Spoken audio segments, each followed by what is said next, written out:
We're out in San Jose, California, in the home of some friends at the moment. But the reason the four of us are sitting here is that tomorrow we're going to do a panel discussion at the Science and Non-Duality Conference. And we wanted to generate some video content for the Association of Professional Spiritual Teachers website. And so we thought we'd record something tonight. I may also add this to the Buddha at the Gas Pump channel as an addendum to the video of the panel discussion we're going to do tomorrow. But since this may also be a standalone video on APST, the APST website, I should probably briefly introduce the people sitting here. My name is Rick Archer, and I was somewhat instrumental in the formation of APST, although not nearly as much as the woman to my left, Jack O'Keefe, who has really been the champion of this whole thing and has put in huge amounts of time and effort to bring it together. It wouldn't have happened without her. And Jack is a spiritual teacher. I think her bio is, all of our bios are on APST. To her left is Craig Holliday, who is one of the original Three Musketeers of getting together the APST. And in the panel discussion we'll elaborate a little bit on how the whole thing was conceived. And to my right is Caverly Morgan, who is from the Portland area these days and has done some incredible work with teaching mindfulness in schools. And when the three of us thought who we would like to have as a fourth for our panel, Caverly came to mind as someone who would be a perfect fit. So we're really glad to have her here. In our panel discussion tomorrow, we have quite a wide range of topics that we'd like to cover, and I'm speaking in the future tense, but by the time you watch this, you may have actually already watched the panel discussion. But we also thought that there are certain points upon which some people, when they first hear about our efforts with this thing, they jump to the conclusion that it's going to be some moralistic, judgmental thing where we're going to, where we consider ourselves qualified to pass judgment on teachers and their behavior and so on. And we're going to emphasize from the outset, and probably continue to emphasize that that's not our orientation, and that we have a very, hopefully a very humble attitude toward this whole project. We all feel in our own ways that it's something that's very much needed in the spiritual community, that there have been far too many examples of teacher misbehavior which has caused a lot of pain and confusion and disillusionment among students. And if we can contribute in any way to the sort of elevation of understanding of what is or may not be appropriate behavior by a spiritual teacher, we feel we will have done something significant. But not only are we not sort of adamant about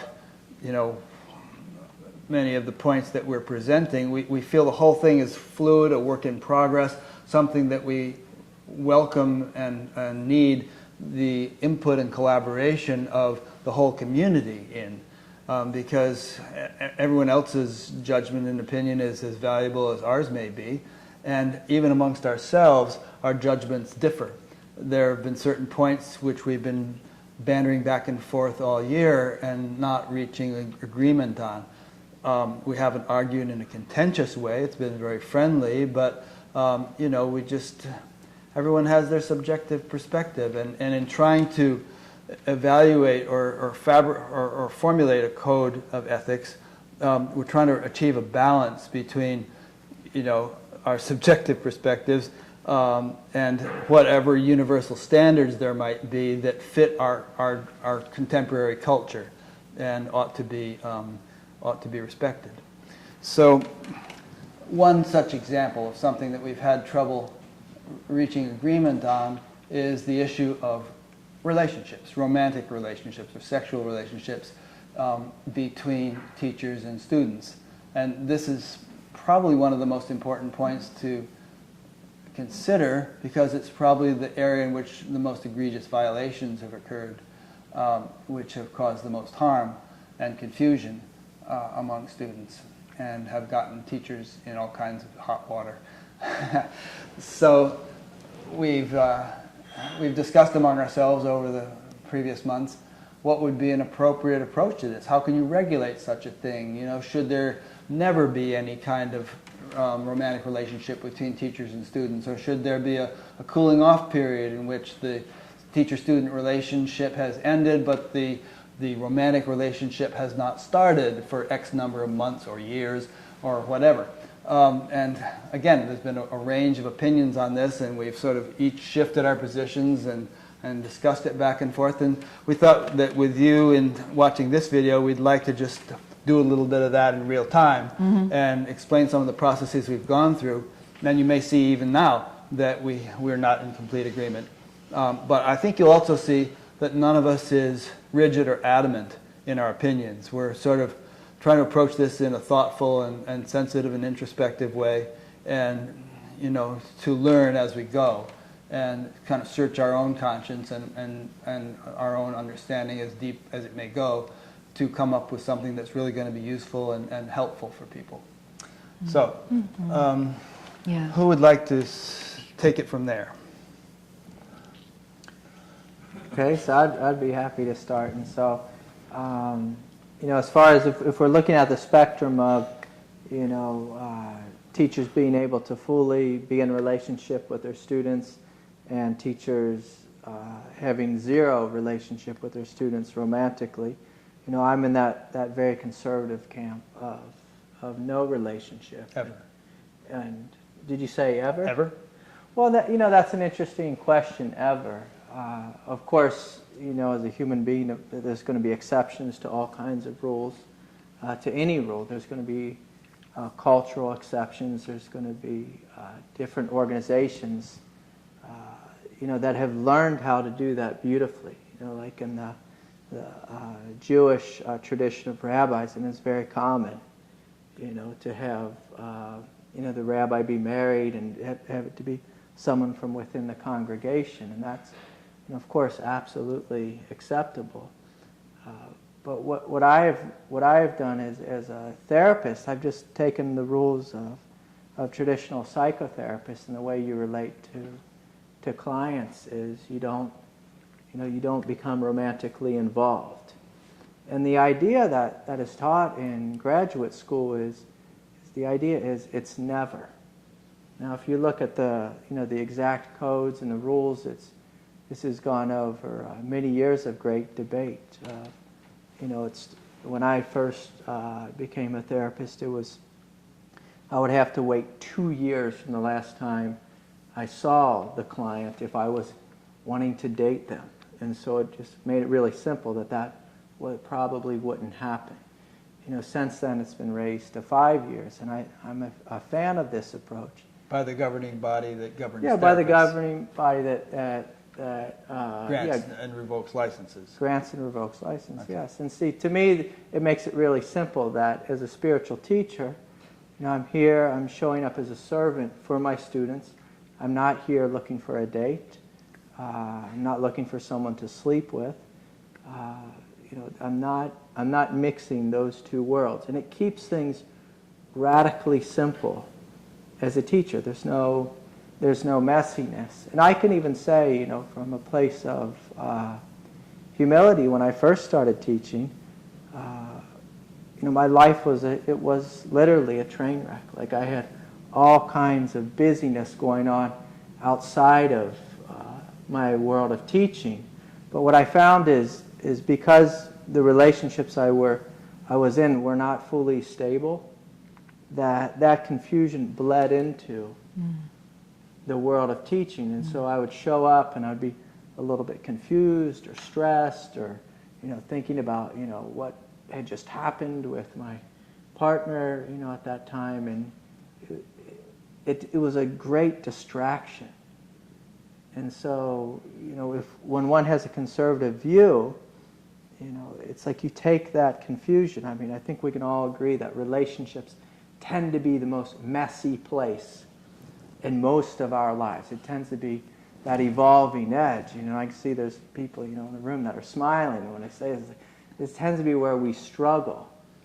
And so it's nice if that struggle is not mixed with my teaching community, with the Sangha. And it's, you know, it's like, what are we here for? Are we here, you know, to sit in meditation? Are we here to connect in the truth? Are we here to, you know, to step into these greater realms of consciousness? Or are we here, you know, looking for a date?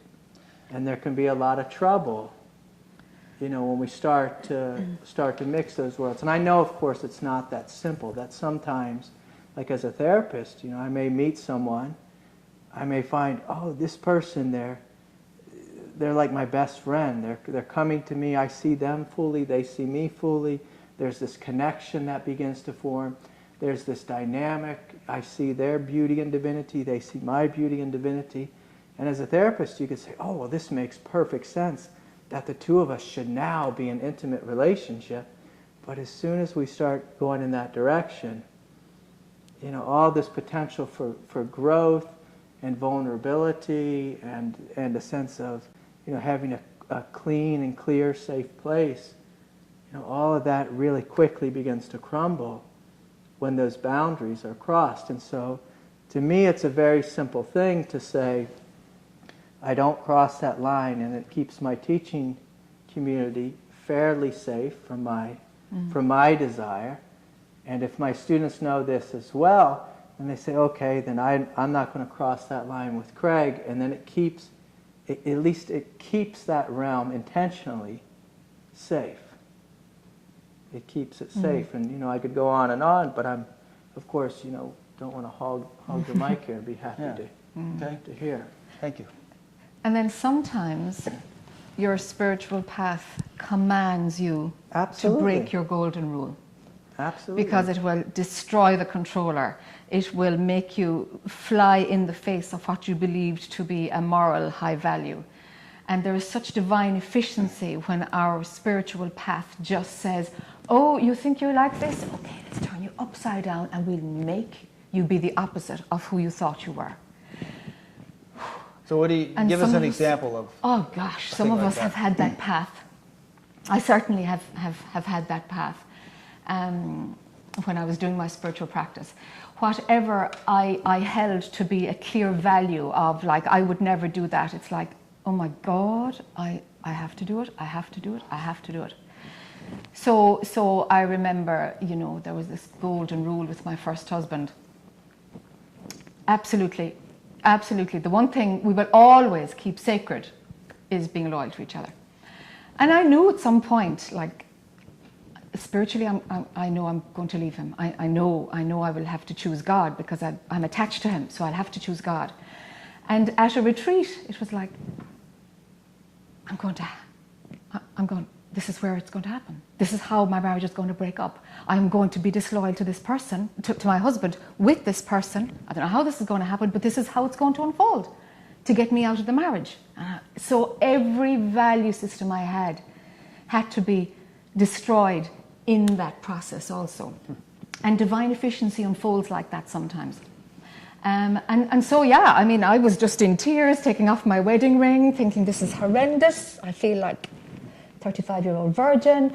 Like, it was just so nervous, so awful, but I have to do this. I have to do this and destroy everything that I held as sacred. Now, of course, I was on a retreat as a student, and he was another student. But I can see that same energy of divine compulsion pushing through in other people's lives. And sometimes it happens to a teacher also, where they're like, I don't know how this is going to happen. I don't know how we're going to get from teacher-student to being two equal adults who are consenting to be together sexually. How are we going to get from here to there? And that's what I'd like the APST to do, is like, how do we map that journey? How do we guide others through that journey? Thankfully, I had a milder version because I was a student and he was a student. It only broke my own marital vows. But when there's a teacher and a student, sometimes it works like this. And to say, you know, that consciousness will never, make us break a rule like this. It's like, as soon as you think consciousness won't work like that, consciousness will come up and say, you think you know how I work? Try this one. And that's what happens. So I would like us to find a way to navigate in those rare exceptions, and also for our community to know the difference between what Craig is talking about. It's like, just know when there's desire, and KNOW when there is desire, and that's when you take the higher ground and don't follow desire. Well, there's a radical difference between a rare exception and a desire. There's a difference between me sleeping with 35 women in my sangha, and coming to a point of it's one relationship, we moved on into a deep level of commitment. But I think what I see more often than not as a therapist is I see train wreck after train wreck after train wreck, and hear these horrific stories. And so I'm willing to put my my vote or my sense of how do we go forward. I'd rather protect students and protect teachers and the path of teachers, and what teacher thinks that they're going through and they need to do with this one particular student. I would much rather protect the 1,001 students than worry about the 1 in 1,000 teachers who needs to feel like they need to be married to this person, or sleep with this person, or invite this person back to their room to look at their special spiritual books. Yeah, and the next thing, we're going to have poetry. tantric sex and all become enlightened, and so and you'll reach my vibration and all this garbage. I'll raise your vibration, with my lingam or whatever silly kind of conversation we're going to have. And I've heard these stories, and to see, the tremendous lifelong pain, that an individual has been open and vulnerable with the teacher, and then left the path for 10 years or 15 years or 20 years because of the tremendous violation of trust that has happened. And so I heard of a woman who committed suicide because of a violation of trust, and it wasn't even that overt a situation. It was more like she just got so disillusioned by the behavior. It wasn't even overtly sexual, but it was wanting to go in that direction, and it shattered her ideal vision of this person who's a well-known and highly respected spiritual teacher, now deceased. But before we get to Caverly, I just want to your statement confused me a little bit, and it opens up a possible alibi for people doing whatever they want because they feel like there's this karmic, cosmic thing just driving me, and I have no choice about it, and I realize it goes against all the conventions, but the devil made me do it. So I hadn't finished it. Okay.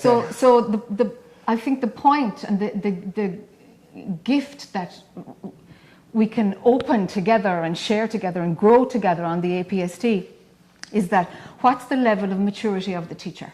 So if the teacher has their own needs, if they haven't transcended desire, if their own loneliness, their own shadow has not been explored at all, they will project this into their Sangha. And then this is when the teacher will use any bullshit concept in order to justify their behavior. That stinks. That stinks. And that's the teacher not doing the work for themselves. But there are times when there is a mature, objective scenario that is a rare exception, and I would like teachers to know the difference.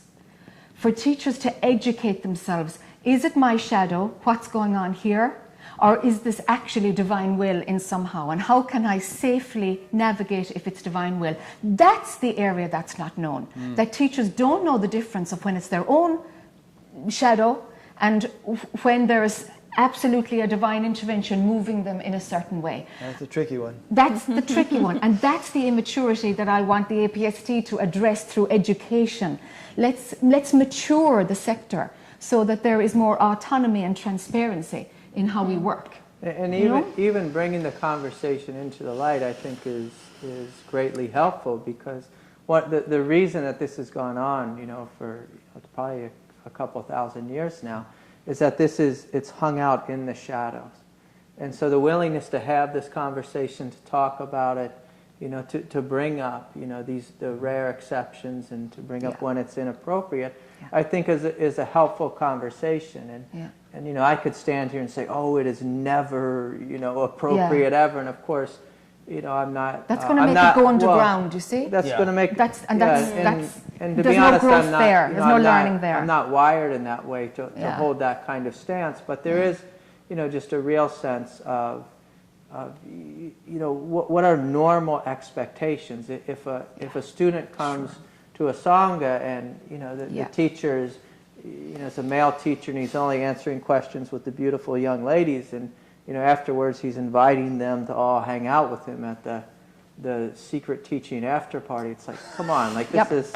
And it happens. And we laugh, but it happens. It happens, and it happens again and again, and it happens with well-known teachers, not known teachers. It happens with Catholic priests and monks, and it's across the board, and it's unfortunate. I want to give Carolee a chance to speak, and I just want to interject one really quick thing before I give you a chance to speak, which is that one thing that's very confusing is that a teacher can be radiating like a lighthouse and appear to have an incredibly high level of consciousness, have tremendous charisma and powerful darshan and all that other stuff, and yet still have major unexamined shadow areas and undeveloped aspects of the personality, immaturities and so on, that makes them act in ways that seem so completely incongruous with their apparent enlightenment that it can be extremely confusing. And sometimes they act out those shadow things in secret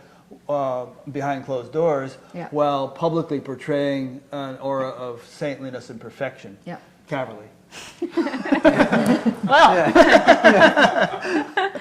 Well, one thing that's, yes, I have witnessed that is the case. But something that's interested me about the conversation you all have been having is the building of accountability and transparency. So I think a lot of what we're witnessing these days is scandal that's happening when there's a teacher, often male, at the top of a pyramid and is untouchable based on not having models of shared accountability within larger communities. So there's sort of an island effect that can happen.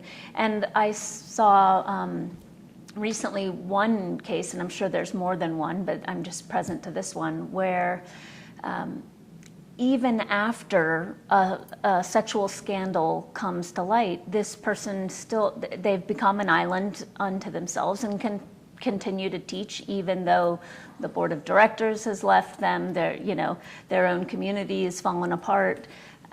And so I think it seems to me from the little bit I've gotten to learn about how this has formed is that what's powerful about it is that there's not, if one's signing on to be part of this shared accountability, learning together process, it's no longer possible to live in that kind of isolation. Yeah. And isolation can be very dangerous for the teacher and for the students. I mean, I know one case of a very popular teacher who just shut down constructive criticism. If anybody offered any, they were sent packing. And he just kind of got more and more off into bizarro land, of strange thinking with no critical feedback whatsoever. No mirror. No mirror. Yeah. Yeah. One of the beautiful things that happened with me early on is, when my life was, very much what I call in train wreck land. Because I was young and many of my students were also my friends, they sat me down and they said, Craig, things are like we really love, when you're up there teaching and we have a wonderful time in your class, but, these things are incongruent is basically what they said. Yeah. And, I can remember like they kind of I call it harassment. They harassed me a little bit and I defended myself a little bit.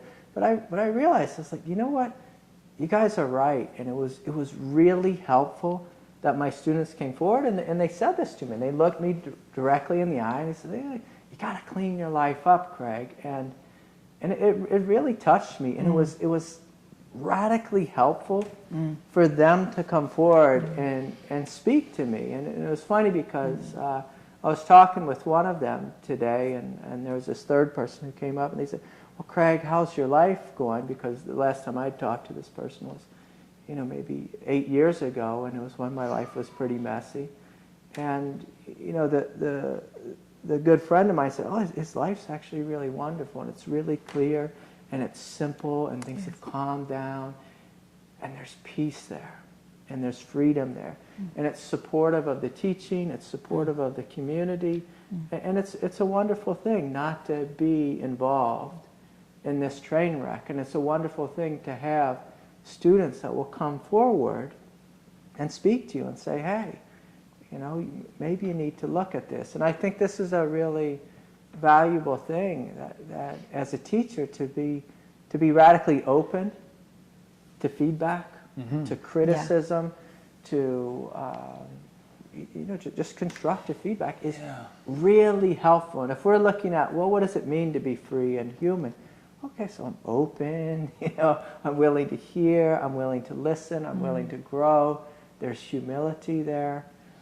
These are things that make, it makes a very supportive community. But if we play this other game, like Caverly was describing, where it's, it's the person and they're on their own island, they're untouchable, you can't give feedback to the teacher, there's this, inner circle of students defending the guru and not letting you speak with him or her, and that can lead to a very neurotic community, and oftentimes we see that. Those tend to be the communities that have the most struggle and the greatest shadow. But it's hard to have a big shadow if there is that open feedback within the community with the students, and they can come up and say, hey, I think you're a little off here, or what you said, I don't know if that's, really spot on. Another source for that kind of feedback that might seem really simplistic, but I think it's something that every teacher should think about, or every spiritual leader should think about.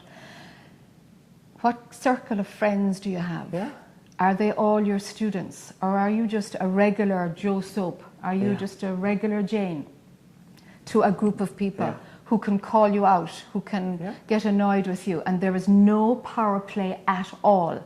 And I think if you're a teacher or a spiritual leader who doesn't have regular, normal friends, then you have to ask why.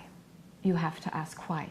Because there is an absence of accountability, there's an absence of connection with the regular value system of transparency and openness. And are you able to have regular relationships? Because if you're not able to have regular relationships, that dysfunction, if you're living in a Western world and outside of an ashram, that dysfunction is going to come up and out, and some pain is going to happen as a result, because you're not taking care of your own humanity, your own need for community and for peers. You're always on a pedestal, and that's not sustainable, because you have to have some form of, we all have to have some form of a mirror of how to function in a regular world, in regular life, Well, and that's one of the things we're trying to do with the APST, is to create this sense of community and and a willingness to talk with each other. So we're not just all these individual teachers hanging out in our own little communities, in our own worlds where everyone's telling us we're right all the time, and there's this perfected state of consciousness that so and so lives in. But this willingness to come together, to see each other's humanness, to see each other's divinity, to support each other in our highest, and also to provide support for, hey, look, I'm really struggling in this way or that way or in all these ways, and I need some friends here, and I think it can be a beautiful thing. And we're coming from a couple of thousand years of the gurus beyond reproach. Right. So look at the change in the culture we're trying to bring about. So of course there's going to be backlash. Of course they are, because what we're saying is like taboo. And when you say we're trying to bring about this change in the culture is changing. It is. And we're not doing it. We're responding to the change. Characters. Exactly. And people are universally feeling the need for something of this nature, Mm-hmm. and we're And just then trying to students are ride calling a for it. wave. We're riding a that's, wave, yeah. that's cresting anyway. Yeah. And trying to articulate it, give a form to it, give some words to it, so that Yeah. it can be helpful for people. Yeah.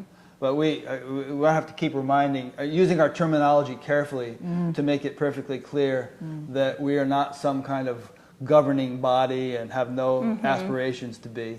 And we have neither the wisdom or the authority to pass judgment on anybody. We're just trying to enliven in the sort of spiritual community of which we're a part, an appreciation of this stuff and an articulation of what is and is not appropriate that hopefully we can more or less agree upon, all of us. It seems to me that it's the creation of another type of sangha. Yeah. It's another Indeed, another another sangha that model. honors the collective, that honors what's larger than maybe your individual sangha or what you call your individual sangha. Yeah, there must be some universal values, and maybe some sanghas are going to be a little bit more off on this end of the spectrum and others off on that, and others won't want to have anything to do with it because they really like orgies or something. Sure. Fine, if that's what you want to belong to, then Yeah, it's there's you. space for all of it. Yeah. Yeah. Yeah. So it has to be evolving because we've got learner plates on, that's an Irish thing. Is that Your first 2 years when of you're learning to driving, drive you a have car, to yeah. you have to have Yeah. a symbol on the car to say that you're still learning. So we have to be learning all the time. If we're not willing to grow, well then that's shadow. That's shadow. There it is. And if there is more blind spots that you see or you don't see in yourself, it doesn't matter. It's about having the availability and the transparency to say, yeah, of course there can be hidden shadows within me. Of course the work can still continue. And if we can create that, in ourselves and spread that a little bit so that there's that openness, that transparency, that willingness to have a genuine effort to walk our talk. And if we can continue to do that and understand how others talk and walk is very different to us, but where can we meet and where can we support each other so that we don't get locked into being one type of a supportive body, Sure. but can be flexible and organic enough to be inclusive. That would be great. I don't know what that'll look like, but it would be great, Yeah. to try to do that. If this thing survives and thrives, it's probably going to look very different in 5 years than it does now. I hope so. This is I just a hope real so. fledgling little, Yeah. attempt. Yeah. And we really hope that as it grows, there will be this sort of collaboration and ebb and flow of opinions and information and input and so on among anyone who cares to be involved, and that sort of mutual collaboration will really enable it to evolve. We hope it never becomes ossified. Yeah. Yeah. Yeah. And so it's apparent to me that we're not going to resolve in this conversation whether there should be a 2-year moratorium on And we've relationships. had so many conversations about this. So many. Any such thing, Yeah. and that's fine. I mean, Yeah. this is the direction this conversation is taken. We're just sort of painting with with broad strokes here. And giving a sample, I suppose, of the kind of dialogues that we have, and Yeah. no Yeah, resolution well- comes, but we keep coming back to the drawing we board and keep talking coming about back, it again. And the important thing is to study ethics, to grapple with them, to see what's true, what makes sense. I mean, one of the beautiful things about studying ethics before you step into really messy ethical situations is you can form an idea of, okay, how will I respond to this when it comes forward? I mean, one of the things that I see the organization being really helpful for is for young students or young teachers or new teachers who are coming forward who maybe have never studied ethics before, who don't know it. Well, what is a dual relationship, and why would that be messy? Or why, how could I get in trouble with being friends with my students or becoming romantically involved? And it would be much better to study that, to understand it, to sit with these questions for hours and hours before you find yourself as the head of some community and then the community falling, under some incredible messy nightmare where tremendous pain has been caused. because one didn't take the time to first study this, to examine, how would I respond? How should I respond? What makes sense? How do I professionally navigate these things? Yes. And I think it's something that, as we know, it's radically lacking.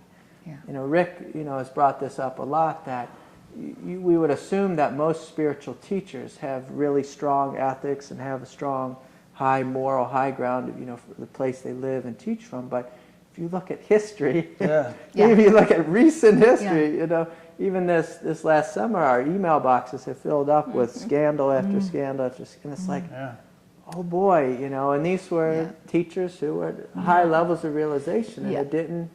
It ended in a really messy way. But this sense of, if we educate ourselves, if we sit with these questions and deeply inquire, then we can, in a greater sense, serve our communities. And boundaries are learned. How to work with power is learned. We need to learn these things. There are skills that we need. And to, acknowledge our humanity, and that these skills don't just come down the track. It's very rare that happens, that the perfection of humanity, is directly in line with the movement of consciousness. That's very a rare thing. Very, very, very, very, very rare, can I say? Yeah, a lot of myths, teach it that way, but in reality, it's rarely. No, it doesn't roll like that. And the word enlightenment has been associated with saintliness, all these enlightened people. And so the implication is that there's a tight correlation between a high level of consciousness and moral behavior. And but from what I've seen, rarely the case. Yeah, it's a very stretchy rubber band. There may be some correlation, and eventually it gets pulled along, but boy, it can really stretch far. Yeah, exactly. You said it. Well, that doesn't take into account how much practice is involved in being able to have your actions continually be refined, such that they're reflections of your deepest and greatest understanding. Yes. It doesn't acknowledge that refinement process. To assume that, it's just like, oh, the lights came on, so. Yes, we're good to go. Yeah, and it's much nicer to do that refinement work, So within a space, within a supportive community, before the nightmares begin to unfold or the shadow starts to become unpacked, to be able to do that in a supportive community, to me, that's a tremendous gift. And that's what we're trying to bring forward, is this sense of support and community, and a willingness to together examine these questions.